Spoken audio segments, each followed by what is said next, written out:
All right. Well, welcome to our first and only episode. No, I'm just kidding. We did one and that was it. That's nobody came and no, I'm kidding. Yeah, but yeah, New Earth Alliance, and today we're going to be talking about dreams and interpretations of dreams, how to remember your dreams. And this is my good friend Joy Jackson, who happens to be a moderator in the New Earth Alliance group. We've known each other for what, 4 or 5 years almost. Yes. Yeah, it's been a little Yes. while. A little bit of a history through the internet escapades, various groups and whatnot. So do you want to maybe tell a little bit about yourself, Joy, or?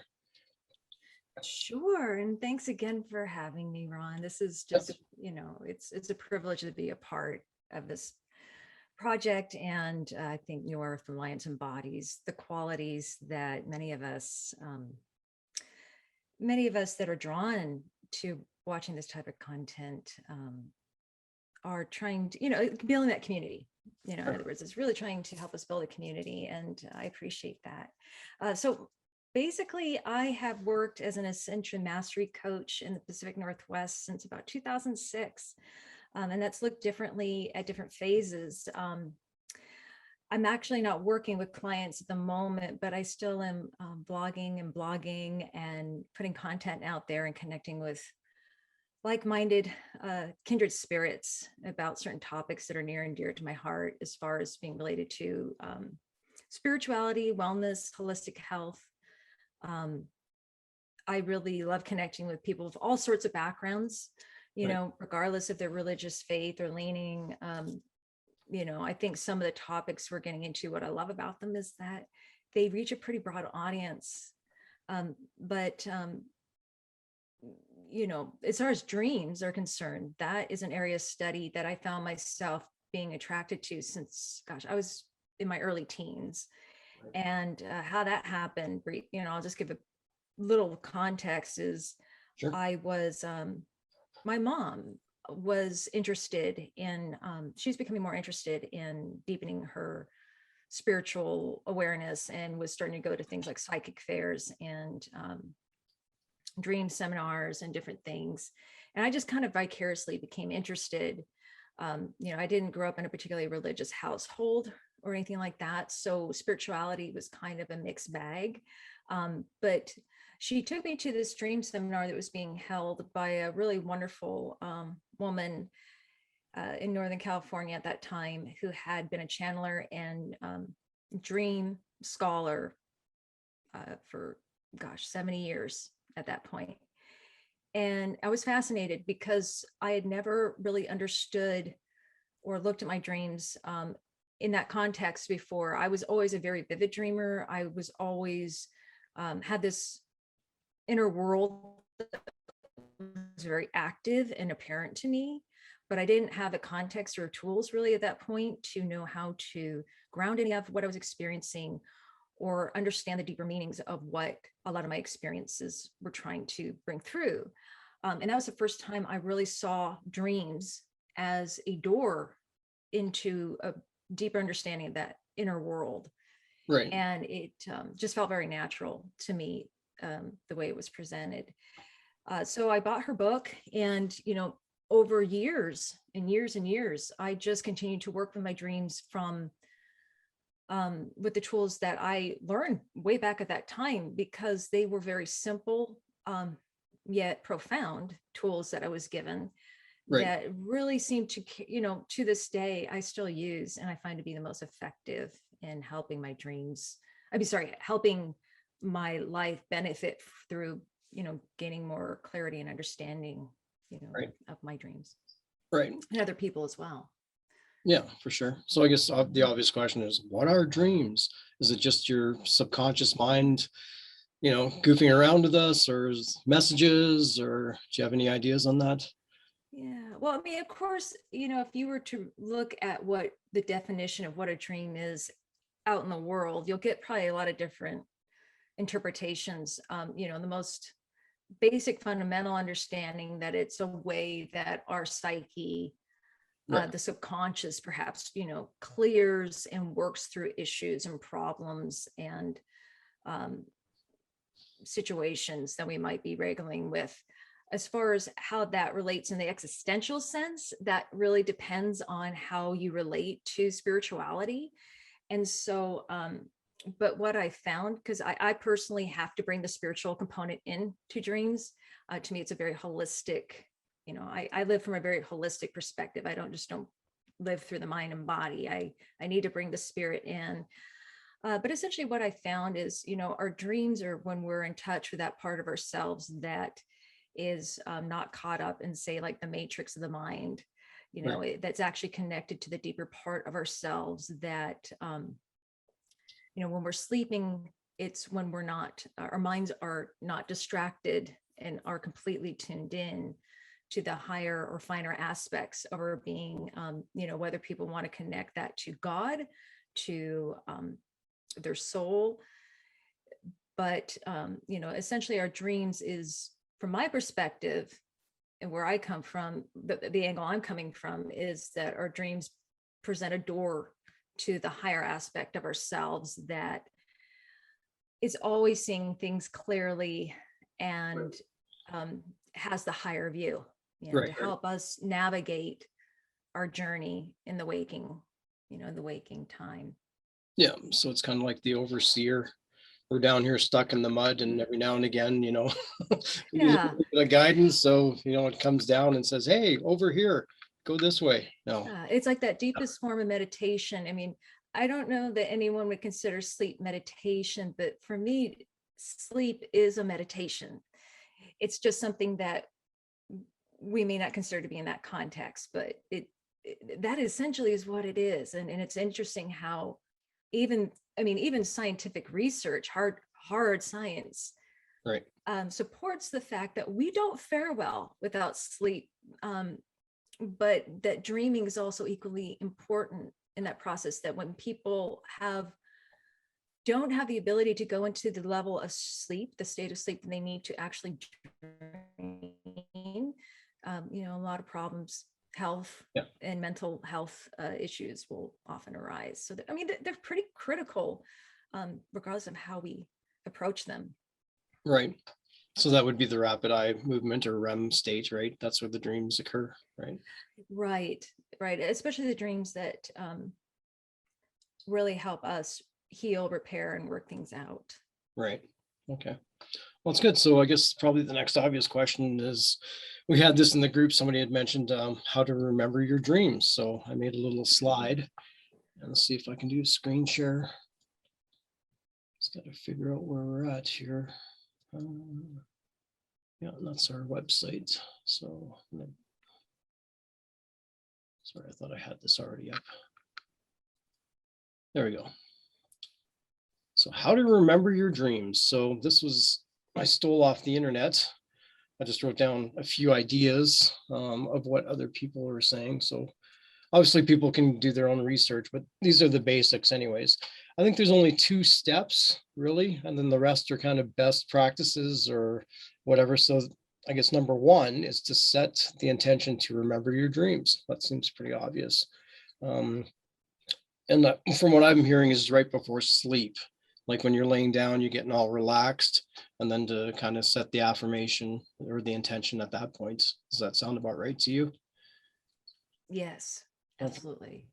And then the other hard and fast rule is keep a pen and paper close to your bed. And then obviously that's when you wake up, you're not scrambling to go and try and find something to write it down. Um, yeah. And then what I found too is important is just really just even when you're first beginning, just to write anything, to get into that habit. So if you don't really remember the dream, but you had, a certain sense of a feeling or an emotion that you do happen to remember, write that down, or if there's any colors that are prevalent. But that basically that gets the juices flowing, and then that starts to get you entrained into the habit of writing down, right? And then the more you practice, the more, I guess, the better at it you get. And what are your thoughts? Oh, definitely, Ron. I think you summarized those steps very well, and their purpose. the memory is a very interesting thing in general. Even when we meditate, it's very easy for me to go into meditation or into prayer, and I may have a feeling, a sensation, or even what I interpreted as a message that comes through, or a vision. Yeah. If I don't write it down, unless it's something that grabs me in a really sharp way or strong way, and I go about my day, Right. it will definitely start to fall into the background, and I'll just, what the brain will do, what the brain normally does, it'll push it to the background. Right. So our dreams are often no different. So our bedtime ritual, what we're doing as we're approaching sleep time, and also what we do when we wake, do really impact how effectively we can retrieve and work with those dreams in the conscious state. Right. It can bring a lot more forward. And like you said, over time, the more we do it, it will become more second nature, to where our brains will not need as many tools to integrate them and recall them. And some people will find that maybe a lot of their recall is not visual per se, but like you were saying, sensations.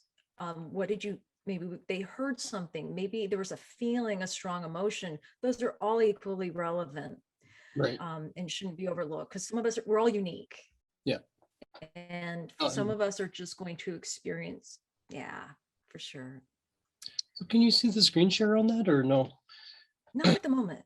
Yeah, I'm having issues with that. So, oh, I know what I did. I think I forgot to share the screen. Oh, So there we go. I think there it yeah, is. that was my fault. Good. So yeah, No, so and no, again, you're set the good. intention to remember your dreams, keep pen and paper close. So that's where we're up to now.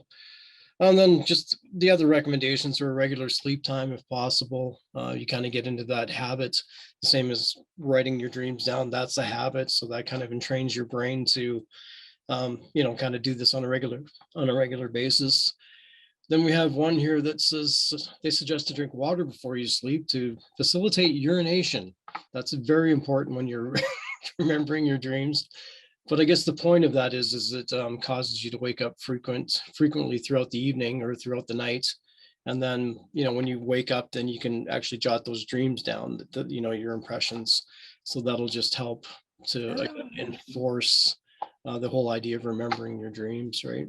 Oh, yeah. I was just going to say, well, water is very helpful. And I guess it depends on the person too. Like for some people, it might, if you're someone that has a hard time getting back to sleep, or you are on a set schedule of having to get up in the morning, Might not that be. may or not be practical. Yeah, But I like the idea of being properly hydrated. And like you right. said, some people, if you have that kind of schedule where you can do that, Yeah. great, Yes. great. What I find is helpful if I wake up early, like for example, doing this, excuse me, but I set the intention right as soon as I wake up. I go, a lot of people go, oh, I'm not going to be able to fall back to sleep now. Well, you're just Yeah. kind of programming yourself negatively, right? So I try and Sure. make, I have to run up the stairs to go to the washroom, but as I'm doing that, I will be able to fall back to sleep. I will be able to fall back to sleep. I will, right? So I kind of set that intention and then come back down, and I'm usually able to just go right back to sleep. But Oh, good. yeah, that's might be That's helpful for great. other people who have that same type of situation. And then wake without alarm if possible. Obviously, if you're getting jarred awake, and It's more ideal for sure. Yeah, you're in fight or flight, you're probably not going to be remembering your dream very much, right? exactly. It helps. Not having to get up like it's a 5 o'clock fire alarm drill is always helpful, because for obvious reasons, if you're having to just hit the ground running, you're not going to have the time to process really anything. So, and many of us, if working 9 to 5 jobs, and dealing with kids and life, and Yeah, sleep can really seem like it's put on the back burner. And it kind of comes back to developing that routine that's supportive of just getting a good night's sleep. It's huge. right, for sure. Um, yeah, and then when you wake up, keep your eyes closed if possible. So I guess going back to the previous one with the alarm, maybe if you can try and set your alarm, or try and wake up naturally before the alarm, and then that'll allow you the extra few minutes to lay in bed, and then try and think about your dreams, try and remember the dream imagery that we already discussed. And then I guess lastly, most importantly, is just to be consistent. Don't expect results tomorrow kind of thing. But if you make the intention every day or every second day to start remembering your dreams, the more you put into it is what you get out of it, right? So Absolutely. That's true. Consistency and practice and not being too hard on yourself. It's not going to be perfect every day. Just like when we commit to a new dietary practice or physical exercise practice, anything like that, be gentle with yourself. Practice, not perfection. And consistency is key. right, There's been times where I journaled things on cereal boxes practically. You know what I mean? It was more of the intention and just the repetitive part of the process, the commitment to doing it. That actually does do something in your psyche too, that helps start to make it more automatic. Muscle memory develops yeah, much easier for yeah. sure. Yeah, when you're taking the time to go through the physical action of writing it down, your brain starts to go, oh, this is important. So I'll start to make an effort to remember more of the details. Yes. I haven't done this for a while, but I did back in the day. I can't remember the name of the book, but it was on remembering your dreams. So I did practice it for a while, and they were suggesting that you can have up to like 20 or even 30 dreams in an evening. Um, as good as I ever got was about 4 or 5, where I was able to record and remember 4 or 5 of them, like with enough description that I'd write about a page and a half. But that's the point is there's a lot. Like you might just remember a few, but you're basically dreaming off and on all night, right? So it's usually just the most important ones, I guess, that are kind of stick out, come to the forefront. Well, I think that's true. Dreams being metaphorical and even with the seasons and cycles of the year Yeah, influence our dreams. And actually, there's many religions and cultures, and even early Christianity, not just the New Age, so to speak, acknowledged the importance of dreaming and different times of the year, bringing certain types of dreams to the forefront. Um, Based on where you live. For example, in the middle of winter, that's often when we will have our deep, long, most profound dreaming. It's usually when we're really working through more longer term issues, when we're going through we tend to have more spiritual, more visionary type of dreams, right, because it's a type of year that's, I guess you'd say, really sets the stage for that type of inner work and connection to occur right, cosmically, and also just with being in symbiosis with nature. It's when animals are hibernating. It's the long deep sleep. right, But then in contrast, if you go into spring, when everything's starting to wake up and we're preparing, we're doing all that spring cleaning, metaphorically and literally, so are our dreams. yeah, And so the quality of our dreams will change or try to change right, to be in harmony with the seasons and cycles that we're going through in the right, waking. So being aware of those seasons and cycles, or even of the lunar cycle, which is another, it has its own phases which impact our dreams, and how our seasons and cycles and dreams, like for example, at least throughout the month, our dreams are going to change with the lunar qualities. So around the new moon, our dreams are going to be working through preparing us for the next phase, new beginnings. Whereas around the full moon, we'll almost go through a little deep winter, right, in preparation for, because we're coming through to a completion of a cycle. So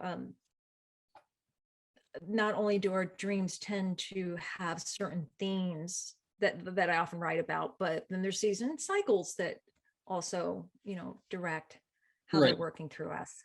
And that was your blog article. You shared that to our website. So I'll just flash Yeah. that real quick. We'll put the link in the description for that. And you guys can see that. Seasons and Cycles of the Dream. So Yes. yeah, this is Joy's article, and that's basically what she was just talking about. But once again, I'll put the link in the description when we're done. Like so.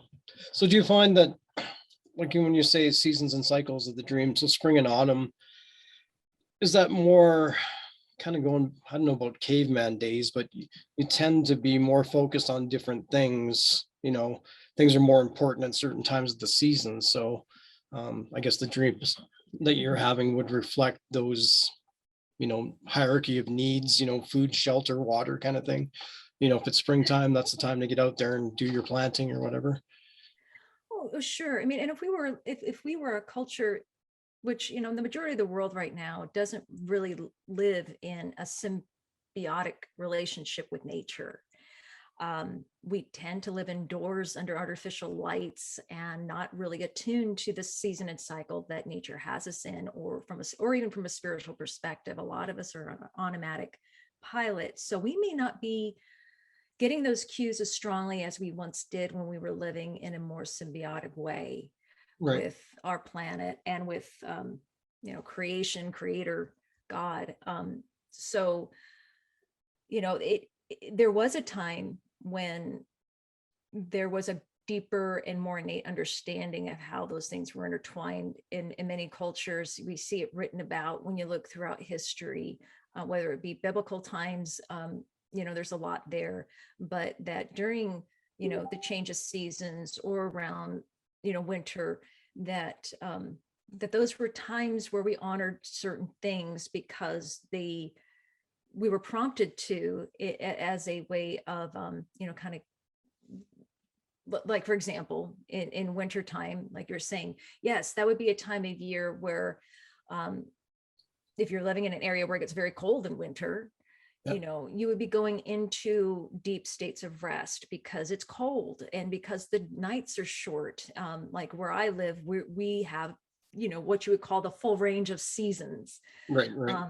Now, if you live somewhere else, that might look a little different. Maybe you don't have a very distinguishable change in Right. weather, whether you're at the North Arctic end of things, but that doesn't mean you don't go through them. They just might not be quite as apparent. They might have a different quality, but Right. it doesn't mean that you're not, so the more that we're attuned with our natural world and our spiritual world, we're able then to really extract from our dreams, what they're guiding us to do, whether it be very practical from our diet and self-care, or whether it be from more of a visionary and spiritual perspective of, guidance that we're receiving to just be better human beings or to have a more enriched life or a more connected life. Right. Not quite sure if that was exactly addressing Yeah, your no, that's question. good. I kind of got there. I No, went in a loop, but yeah, no, definitely helpful for sure. Yeah, so I guess, well, there's different types of dreams, obviously, that would relate under the seasons and cycles. So I jotted a few down. It's by no means an extensive list, but I know sometimes there's other dimensional or even timeline dreams. So this is, if I understand correctly, basically it's an aspect of yourself that's living in, different scenarios. You may not just have the one Earth lifetime. You could be, living consecutive or, lifetimes or parallel lifetimes in other dimensions or timelines. So basically you're doing the same thing you are here. It's just you got another gig going over there, right? And every now and again that creeps in. Do you have any comments on that at all, or should I just keep going? well, sure. No, when I look at the themes and kinds of dreams, I mean, they're very general. General. Yeah. They're general in that, depending on one's spiritual relationship with, what, depending upon whether, let's say maybe they're not anchored in a reincarnative type of Right. spiritual faith. Maybe this is more of a heaven and earth thing.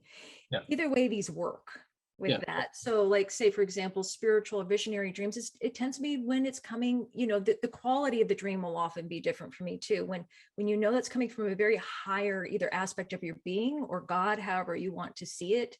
Right.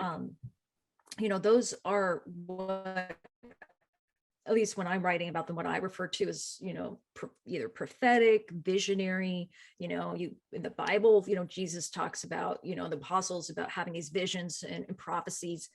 You can go up throughout history. Yeah. For myself, when I've had those types of dreams, the one noticeable difference is the quality of the dream is usually quite different than all the others. Right. there's usually a lightness for me. There's a very pure message. Right. It's not difficult to understand. And for me, it was almost as though I was in conversation with, another being or guide, or however one would like to look at that. Right. Whereas my other dreams tend to be more dense. They tend to have more density. They tend to be maybe even not as clear, but that's not to say that you can't have more than one type of dream in one dream. Right. Right. Yeah. I find, Yeah. sorry, I was going to say, I just find that a lot of times for the other dimensional, other timelines, there's a lot of bleed over in some cases. So what you're experiencing here, they're experiencing something similar there, right? So that's where the bleed over comes in, and then you can actually see what's happening there and use it as an example to interpret what's happening back here. Anyway, that's something that I've kind of noticed for myself, anyways. Oh, sure. Yeah. I mean, basically, what I kind of boiled it down to, at least in what I've written about, is that generally the 6 type of dreams most of us experience are a type of like clearing dreams. Right. And clearing dreams can be, whether it's viewed as being clearing energetically or just psychologically, but it's a dream that's serving the purpose of working through stuff during that we just either don't have time for, or that are necessary to unpack from the day or prior weeks, or from the prior cycle. Even like, let's say we're going from a new moon to the full moon, or it has the purpose of us cleaning house, and really not a lot more to it than that. And those can sometimes look like dreams where you're just doing more mundane things, or they can, it just really depends. But like for myself, a clearing dream might be going through some work stuff, Right. and home stuff, and it's not necessary for me to go through it during my waking hours, maybe, or I just didn't have time. And I'll notice that a lot of folks report having clearing dreams be the predominant theme for them when they're not doing a lot of active meditation, prayer, or just contemplation throughout the day. It's, in other words, centering themselves. Right. our our psyches and our consciousness will basically try and catch up at night if we haven't taken time to do that during the day. And that will impact also, how much ability we have to get to other types of dreams. If you're someone that really goes on automatic pilot all the time, let's say our sleep quality isn't good, we're not interdirected at all, we're not in tuning or just centering ourselves throughout the day, it might feel to them as though their dreams are exhausting. Right. Over time, because you're constantly clearing. That's, you don't really get to much else. But then the next type I go into is teaching dreams. Yep. And a teaching dream could also be intertwined with a prophetic or visionary or higher guidance dream. But teaching dreams will often have at least a few parts to it. And we usually have a teaching dream a night, at least. I mean, how many really depends. But usually it will present kind of the timeline of the situation. In other words, is this something from childhood? Is this something from right now? Is this something from my adulthood? Right. Something that can be down the road. And then it will also present to you just, the metaphor for where in our lives is that issue manifesting? Right. Is it a work thing? Is it a personal home life thing? Is it a health thing? It could be all a spiritual thing. It could be a number of things. And then it'll have a conclusion, a solution at the end that, gives us some direction, some good orderly direction as to how to work through it.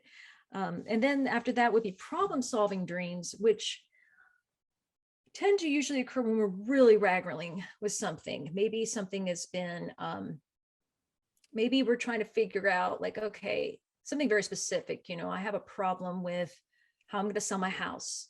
I have a problem with this relationship that I'm working with, or I'm concerned about someone. We can set intentions or receive higher guidance. Again, can be prophetic or visionary, but it will also help us identify a specific problem we're seeking help with, self-consciously or consciously. And then there's precognitive, which it may not happen as often for folks. And I've had them. Precognitive is generally when, people see it as seeing the future or Right. seeing something that hasn't happened yet. When I've had those dreams, I don't often have context Right. for what happens next or what's going on. I think sometimes precognitive is just being aware that the higher aspect or the higher knowing always can be 10 steps ahead, and there could be reasons unbeknownst to us why we have those dreams. I tend not to get too hung up on them though. Right. And because sometimes people will have a dream, and especially if it's what they consider to be a nightmare or apocalyptic, that it must be a vision into the future. And most of the time I find that's not the case. Right. Yeah. Otherwise, Oh, thankfully most of might have never come true. yeah. So it's yeah, I mean, precognitive, we often don't understand a precognitive until the future occurs. And then we're like, oh, There you go. I was going to yeah, say about the precognitive ones, they don't tend to be really wrapped in a lot of symbolism. It's like, it's almost, you have a dream about don't get on the plane crashes, right? They don't put a lot of symbolism there. They want you to get it. yeah, You know? yeah. It's Yeah. like I had a dream about Biden and Hunter. And I'm not bringing it up to be political even. I had a dream about, it was before all that broke loose on the news though. Right. And it was a dream about them having a relationship with the Ukraine Oh, okay. and the military and his son being connected to people in the Ukraine, and they had people, and Right. it was just, and it was secretive. Yeah. And then, well, the rest is history. Yeah. So I don't really need to, I didn't really need to assign any meaning to it. Right. It just did. It just was. A So lot of that this was, hasn't yeah. even broken on the mainstream news yet, so that's only in the alt Well, yeah. news channels. So Yeah. probably don't want to go Yeah. too far We into know that. they were technically or not. Yeah, I know what you're saying. We don't And then talk last but about not the least, laptop, yeah, I know. right? Exactly. Yeah. Anyways. Um, good. Well, yeah, you covered them all. I had my list too. Was there others that Let's I'm? see. Well, There was just one last one, and yeah, this will probably not be too surprising. It's just outside interference, going to sleep and you've had too much water, you got to go to the bathroom. right. And So, that seeps oh, into your dreams. Suddenly in your dreams, you're having a bathroom dream, or right. um, the TV, especially if we're falling asleep and we're having a nap, maybe, the TV might be on, the phone ringing, Right. the lawnmower next door. Those things will, of course, seep in, and they can become a part of the dream. They can wake us up and just disturb us from going into it deeper. So those are always, of course, considerations to keep in Right. mind when we have. Right. Lucid dreams. But not well. It's kind of a program dream, right? So I don't know if you'd really count that, but basically you're dreaming and then you become aware that you're dreaming within the dream. So for example, you're looking at your nightstand and your nightstand looks like this, but all of a sudden there's something very strange. And then you go, hey, that's not right. I must be dreaming. So then you wake up within the dream. Um, yeah, I just thought I'd mention that. I don't really know Yeah. what it is, but it can be a good launching point Yeah. to out of body experience or something. Like if you do remember or do realize that you're dreaming at that point, you can, if you learn to do it, you can go into out of body at that point. But anyways, that's a Well, probably no, it's very true. Lucid dreaming is actually, I think, our most natural state. In other words, if we go through these practices and over time, the lucid nature of dreams tends to come with someone that's, well, there are some people that are kind of innately wired to have them. But then those of us that continue to work with our dreams will find that lucid dreaming is almost our default. right. Just that awareness will translate, in other words, the two worlds of the waking and the spiritual and the subconscious start to merge. And Right. then you have more of the lucid dreamer. When you're lucid dreaming, it's not it's not supposed to be such a unicorn. And I think that's the way it feels for a lot of us, because we don't normally, we haven't really worked with our dreams enough for that to become second nature. But over time, lucid dreaming becomes more the norm for the dreamer, in my experience and understanding. Right. I'm finding it happens more often for myself the more I'm working with my dreams. It's just like I said, it's probably the best way I can explain is the bridge starts to close. It's just Right. more integrated.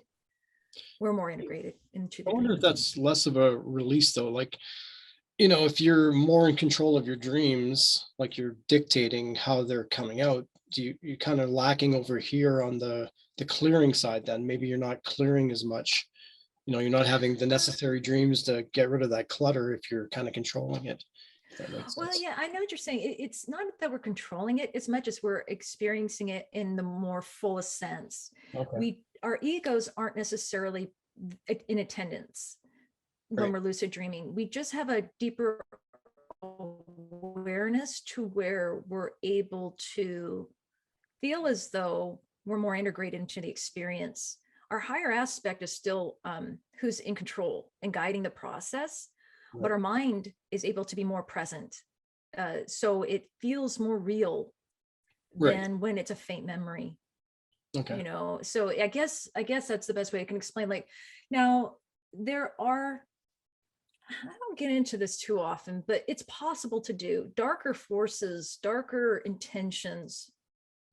That's not to say there aren't dark occult practices and things like that where dreams have been used to be ways of trying to control and influence. And that's a whole other thing. I think for the average Let's save that. person. Yeah. We'll put that down because we're coming up on 30 minutes. Okay. So why don't we break and then we'll start the next video, but I think Sure. that's a good way to start. Oh, okay, All cool. right. Yeah. All right. So I'll stop recording and then we'll go to part 2 of how to remember your dreams.